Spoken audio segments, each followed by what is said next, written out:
Hi hello friends, welcome to my channel. ನೀವೇನಾದರೂ ನಮ್ಮ channel first time ನೋಡ್ತಾ ಇದ್ದರೆ ಪ್ಲೀಸ್ ಚಾನಲ್ ಸಬ್ಸ್ಕ್ರೈಬ್ ಮಾಡಿಕೊಂಡು ಬೆಲ್ ಐಕಾನ್ ಕ್ಲಿಕ್ ಮಾಡಿ. ಶ್ರಾವಣಿ ಸುಬ್ರಹ್ಮಣ್ಯ ಮುಂದಿನ ಸಂಚಿಕೆಯಲ್ಲಿ ಏನಾಗ್ತಿದೆ ಅಂತ ನೋಡೋಣ ಬನ್ನಿ. ಫೈನಲಿ ಅಂತೂ ಶ್ರಾವಣಿ ಮತ್ತು ನಂದಿನಿ ಒಂದಾಗೋ ಸಮಯ ಬಂದೇ ಬಿಟ್ಟಿದೆ. ಇಲ್ಲಿ ವಿಜಾಂಬಿಕಾ ಇನ್ನೇನು ಇಲ್ಲಿ ನಂದಿನಿ ಮುಖೋಡ ಕಳಿಸ್ಬೇಕು ಅಂದ್ಕೊಂಡಿದ್ರೆ ಸುಬ್ಬು ಒಂದು ಜಾಣತನದಿಂದಾಗಿ ನಂದಿನಿನ ಕಾಪಾಡೇ ಬಿಡ್ತಾನೆ ಸುಬ್ಬು. ಇನ್ನು ನಂದಿನಿ ನನ್ನ ಮಗಳ ಜೊತೆ ಸಮಯ ಕಳೀಬೇಕು ಅಂದ್ಬಿಟ್ಟು ಅಂತಾಳೆ. ಸರಿ ಆಯಿತು ಅಂದ್ಬಿಟ್ಟು ಇವತ್ತೇ ನೀವು ನಿನ್ನ ಮಗಳನ್ನ ನೋಡ್ಬೋದು ಅಂದ್ಬಿಟ್ಟು ಇಲ್ಲಿ ಹುಬ್ಳಿ ವೇಷ ಎಲ್ಲ ಹಾಕ್ಕೊಂಡು ನಂದಿನಿನ ಮನೆ ಕರ್ಕೊಂಬರ್ತಾನೆ ಸುಬ್ಬು. ಇನ್ನೇನು ಕಾಲ್ಜಾರಿ ಕೆಳಗಡೆ ಬಿದ್ದೇ ಬಿಟ್ಲು ಶ್ರಾವಣಿ ಅನ್ನೋಷ್ಟರಲ್ಲಿ ಇಲ್ಲಿ ನಂದಿನಿ ಕಾಪಾಡೇ ಬಿಡ್ತಾಳೆ. ಇನ್ನು ಶ್ರಾವಣಿ ನಂದಿನಿ ನೋಡಿ ತುಂಬಾ ಖುಷಿ ಆಗ್ತಾ ಇರುತ್ತೆ. ಇಲ್ಲಿ ಶ್ರೀವಲ್ ಅವ್ರ ಮನೆ ಮೇಲೇ ಬಾಡಿಗೆಗೆ ಬಂದಿರೋದು ಅಂದ್ಬಿಟ್ಟು ಸುಬ್ಬು ಏನೋ ಒಂದು ಹೇಳಿ ಮ್ಯಾನೇಜ್ ಮಾಡ್ತಾರೆ. ಆದರೆ ಇತ್ತ ಕಡೆ ವೀರ್ ಮಾತ್ರ ಜಾನಕಿನ ತುಂಬಾ ಮಿಸ್ ಮಾಡ್ಕೊಳ್ತಾ ಇರ್ತಾನೆ. ಹೇಳ್ದೆ ಕೇಳ್ದೆ ಮನೆ ಬಿಟ್ಟು ಹೋಗ್ಬಿಟ್ರು, ಅವರೆಷ್ಟು ಒಳ್ಳೆಯವರು, ನಮ್ಮ ಸೇವೆ ಮಾಡ್ತಾಯಿದ್ರು, ನನ್ನ ಫೀಲಿಂಗ್ಸ್ ಎಲ್ಲ ಅವ್ರ ಹತ್ರ ಈಸಿಯಾಗಿ ಹಂಚ್ಕೊಳ್ಬೋದಾಗಿತ್ತು.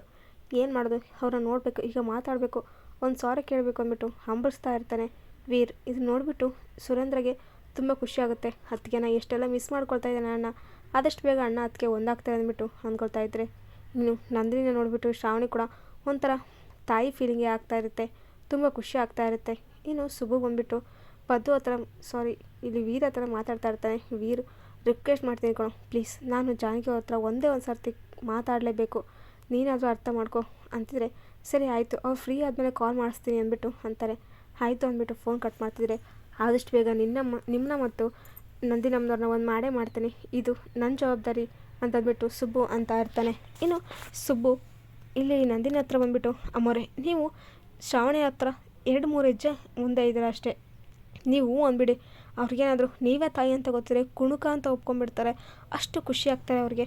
ಪ್ಲೀಸ್ ನೀವು ಯಾಕೆ ಈ ರೀತಿ ಅವಾಯ್ಡ್ ಮಾಡ್ತಾಯಿದ್ದೀರಾ, ಕರೆದ್ಬಿಡ್ಲ ಶ್ರಾವಣಿ ಮೇಡಮ್ನವ್ರನ್ನ, ನೀವು ಒಪ್ಕೊಳ್ತೀರಾ, ನೀವಿಬ್ಬರು ಒಂದಾಗ್ಬಿಡಿ ಅಂದ್ಬಿಟ್ಟು ಅಂತಿದ್ರೆ ಬೇಡ ಸುಬ್ಬು, ನೀನು ಕೈ ಮುಗಿತೀನಿ, ಯಾವುದೇ ಕಾರಣಕ್ಕೂ ಶ್ರಾವಣಿಗೆ ನಾನೇ ತಾಯಿ ಅನ್ನೋ ವಿಚಾರ ಹೇಳೋದು ಬೇಡ ಅಂದ್ಬಿಟ್ಟು ತಡಿತಾಳೆ. ಯಾಕಮ್ಮರೆ ಏನಾಯಿತು ಅಂತ ಸುಬ್ಬು ಕೇಳ್ತಾನೆ. ಹೌದು, ನನ್ನ ಮೇಲೆ ಬಂದಿರೋ ಆಪಾದನೆ ಸುಳ್ಳು ಅಂತ ಪ್ರೂವ್ ಮಾಡಬೇಕು, ಅಲ್ಲಿವರೆಗೂ ಶ್ರಾವಣಿಗೆ ನನ್ನ ತಾಯಿ ಅಂತ ಗೊತ್ತಾಗೋದು ಬೇಡ ಅಂದ್ಬಿಟ್ಟು ಇಲ್ಲಿ ಶ್ರಾವಣಿನ ನೋಡೋದೇ ಬೇಡ, ಅವಳಿಗೆ ಸತ್ತ ಹೇಳೋದೇ ಬೇಡ ಅಂದ್ಬಿಟ್ಟು ಸುಬ್ಬನ ಕಟ್ಟಾಗಿ ಬಿಡ್ತಾಳೆ ಮಾತಲ್ಲಿ ನಂದಿನಿ. ಸರಿ ಅಂತ ಇರ್ತಾನೆ ಇಲ್ಲಿ ಸುಬ್ಬು. ಇನ್ನು ಇತ್ತ ಕಡೆ ಶ್ರಾವಣಿಗೆ ನಂದಿನಿ ಮೇಲೆ ಏನೋ ಒಂಥರ ಫೀಲಿಂಗು, ಇವನ್ನೆಲ್ಲ ನೋಡಿದ್ದೀನಿ, ಇವನ್ನೇನೋ ಮಾತಾಡ್ಸಿದ್ದೀನಿ ಅನ್ನೋ ಅನಿಸ್ತಾ ಇರುತ್ತೆ. ಇನ್ನು ಶ್ರಾವಣಿಗೆ ತನ್ನ ಮಗಳು ನೋಡಿ ಕಳೆದೇ ಹೋಗ್ಬಿಟ್ಟಿರ್ತಾಳೆ. ಈ ಖುಷಿನ ಯಾರಿಗೂ ಹೇಳೋಕ್ಕಾಗ್ತಾಯಿಲ್ಲ. ಆದರೆ ಜಾನಕಿನ ಮಿಸ್ ಮಾಡ್ಕೊಳ್ತಾರ ಇಲ್ವಾ ಇಲ್ಲಿ ವೀರ್ಗೆ, ಅವಳು ಏನಾದರೂ ಅಷ್ಟಾಗಿ ಮಿಸ್ ಮಾಡ್ತೀನಿ ಅಂದ್ಬಿಟ್ಟು ಅಂದ್ಕೊಳ್ತಾ ಇದ್ದಾನೆ ಪದ್ದು. ಮತ್ತು ಇಲ್ಲಿ ಸುಬ್ಬುಗೆ ಇಬ್ಬರಿಗೂ ಕೂಡ ನಂದಿನಿ ಮನೆಗೆ ಬಂದಿರೋ ವಿಚಾರ ಗೊತ್ತಾಗಿದೆ. ಆದರೆ ವೀರ್ ಇಲ್ಲಿ ಸುಬ್ಬು ಮನೆಗೆ ಬಂದೇ ಬಿಡ್ತಾನ. ನಂದಿನಿ ಮತ್ತು ವೀರ್ ಮುಖಾಮುಖಿ ಆಗುತ್ತಾ, ಜಾನಕಿನೇ ನಂದಿನಿ ಅನಿಸುತ್ತಾ ವೀರ್ಗೆ ಗೊತ್ತಾಗೇ ಬಿಡುತ್ತಾ. ಆದಷ್ಟು ಬೇಗ ಶ್ರಾವಣಿ ಮತ್ತು ನಂದಿನಿ ಒಂದಾಗ್ತಾರ, ವಿಜಾಂಬಿಕಾ ಚಟ್ಟ ಕಟ್ತಾಳ ಈ ಒಂದು ನಂದಿನಿ ಅಂತ ನೋಡಬೇಕು. ಈ ವಿಡಿಯೋ ನಿಮಗೆ ಇಷ್ಟ ಆದರೆ ಪ್ಲೀಸ್ ಲೈಕ್ ಮಾಡಿ, ಶೇರ್ ಮಾಡಿ, ಕಮೆಂಟ್ ಮಾಡಿ. Thank you for watching.